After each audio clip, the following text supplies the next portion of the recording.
Cette transition numérique que nous voulons aussi, nous sommes en train d'implanter à l'ACP, c'est aussi, on a pris d'assaut les réseaux sociaux.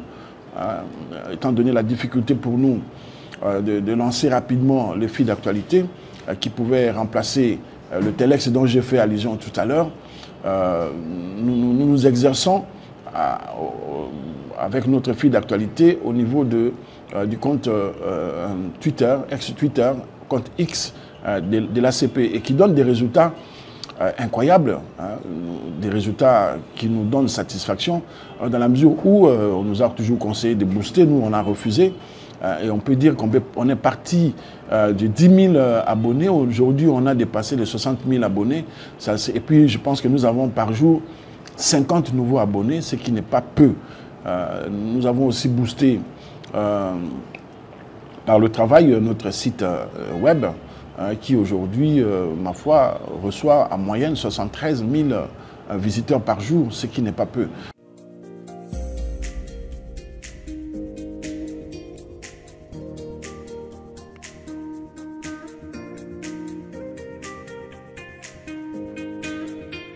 En 65 ans, l'agence est devenue adulte. Aujourd'hui, nous sommes à l'ère du numérique. Mais l'agence a fait des exploits dans ce pays. Nous sommes toujours au bulletin physique, mais aujourd'hui, c'est le numérique. Aujourd'hui, l'agencier n'a pas besoin de ramener son info de là où il se trouve, prendre son bus pour venir avec un manuscrit, on doit saisir. Non, non, non, directement. Nous travaillons 24 sur 24. Et nous tendons maintenant vers le fil d'actualité.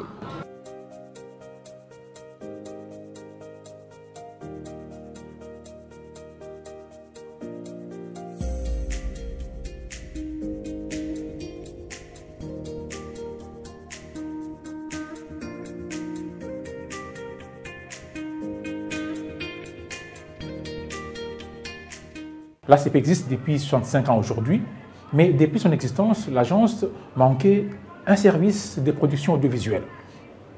C'est vrai, à un moment, il y a eu des photos ACP qui ont existé dans les années 70-80, mais après, il n'y avait quasiment plus eu de photos.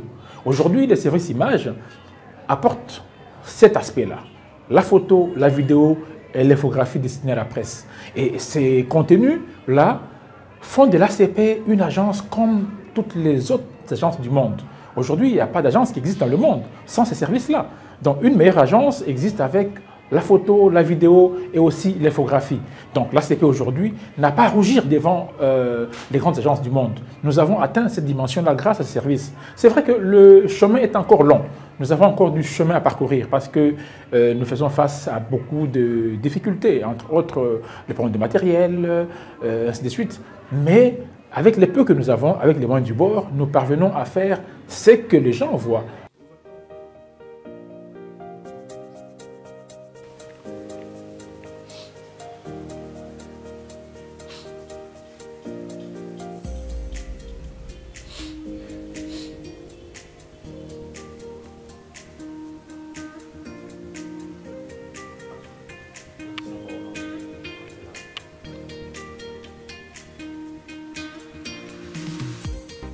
Les services de bunkage, qui signifie simplement vérification des faits, parce que tout débunk, ça veut dire déboulonner. On déboulonne l'infox pour la remplacer par l'information. C'est une innovation majeure pour l'ACP et surtout dans les contextes médiatiques congolais marqués par la désinformation et les fausses nouvelles. Alors, ces services renforcent premièrement la crédibilité de l'agence congolaise de presse en fournissant des informations vérifiées et sourcées. Alors, ce qui est essentiel dans un pays où les rumeurs peuvent avoir les conséquences politiques et sociales assez graves, les contextes de l'Est, contexte de crise, méritent ces services à l'agence congolaise de presse. Et puis, c'est un service qui apporte une valeur ajoutée, notamment en luttant contre les fake news, c'est-à-dire les fausses nouvelles qui circulent massivement sur les réseaux sociaux et surtout que les réseaux sociaux ne sont pas régulés chez nous et aussi dans certains médias. Alors, ça vient consolider la confiance du public et des partenaires avec l'agence congolaise de presse comme source d'information et comme grossiste.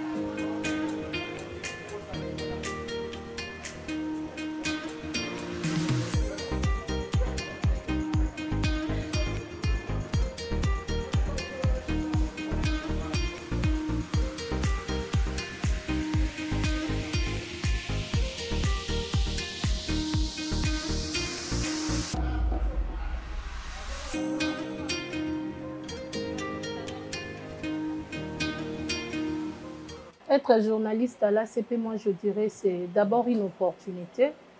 Et d'aider, je dirais que c'est quelque chose de formidable parce que l'ACP n'est pas seulement une agence, mais c'est une école. Parce qu'à l'ACP, nous apprenons chaque jour. Nous apprenons à nous perfectionner. Faire partie de l'ACP, c'est donc faire partie d'une histoire. C'est faire partie d'une histoire et cette histoire-là, c'est l'histoire de la République démocratique du Congo. Donc, je suis vraiment très fière d'être comptée parmi les journalistes de l'ACP.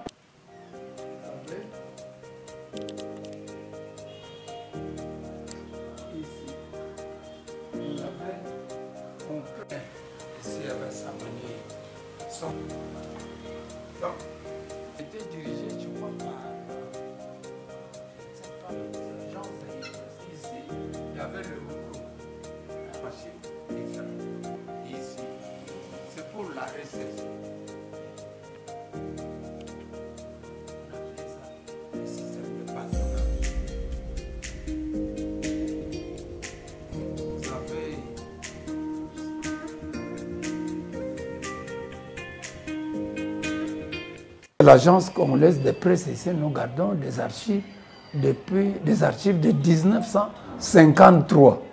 Donc avant ma naissance, nous avons ces archives-là. Donc vous avez tout ici. Nous avons des photos de Patrice Lumumba avec sa famille, des photos de Mobutu avec son épouse et les enfants de Mobutu. Nous avons ces photos avec Kasavubo, Kabila et surtout Tshisekedi. J'ai encore la photo de Tshisekedi ici quand il était très jeune. Et s'il voyait cette photo, il sera surpris comment nous gardons cette photo. Il a toute la famille, le Etienne Tshisekedi, avec tous ses enfants, y compris notre actuel président de la République. Il est là. Et il n'a jamais su que cette photo se trouve ici. Donc il faut numériser pour bien garder les archives de la CEP.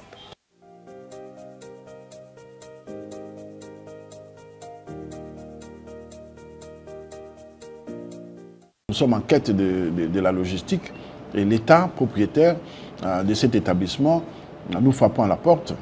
Nous continuerons toujours à frapper et nous demandons au ministre de tutelle qui nous accompagne, tant bien que mal. Nous demandons au ministre du Budget, au ministre des Finances, particulièrement les deux là, de comprendre que lorsque il a inscrit une ligne budgétaire pour les investissements à l'ACP, il faut les libérer. Il faut les libérer, c'est pour la diplomatie de notre pays. Nous avons des bureaux à l'extérieur du pays, par exemple. Ça fait la fierté du pays. Nous sommes en train d'implanter des bureaux à l'intérieur du pays sans aucune assistance de l'État congolais. Je répète, sans aucune assistance de l'État congolais. L'État congolais n'a sorti aucun franc congolais pour que nous puissions implanter des bureaux. Et à l'extérieur, et ici, à l'intérieur de la République démocratique du Congo. Ce qui n'est pas normal, alors que nous avons des lignes budgétaires appropriées pour ces besoins-là.